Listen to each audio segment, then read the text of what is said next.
গুরুত্বই দিল না, সব রেডি হচ্ছে, আমাকেও গুরুত্বই দিল না। আপনি দিবেন না একটু গুরুত্ব? আমি সবসময় দিয়েছি। আচ্ছা ঠিক আছে, এই জন্যই তো আপনার ভাবি সেই খুশি আমি, এই জন্যই।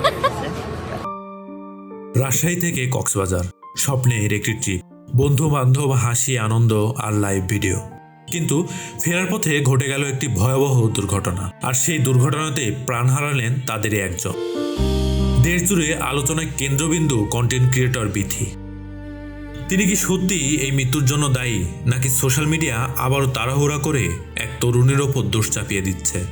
বিথি ও তার টিম রাজশাহী থেকে কক্সবাজারে ঘুরতে গিয়েছিলেন, ট্যুর শেষে ফিরছিলেনও, কিন্তু পথে ঘটে যায় সেই অভিশপ্ত মুহূর্ত। হঠাৎ একটি দুর্ঘটনা, আর শাওন চলে যান না ফেরার দেশে।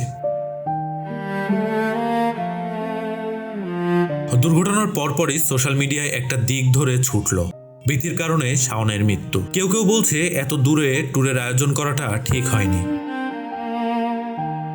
আমি আপনাদের কাছে হাত জোর করে রিকোয়েস্ট করছি, আপনাদের কাছে ক্ষমা চাইছি, আপনাদের কাছে অনুরোধ করছি। একটি সড়ক দুর্ঘটনা ঘটলে এর দায় সাধারণত 3টে জায়গায় খোঁজা হয়: চালকের ভুল, যানবাহনের অবস্থা, রাস্তার পরিস্থিতি।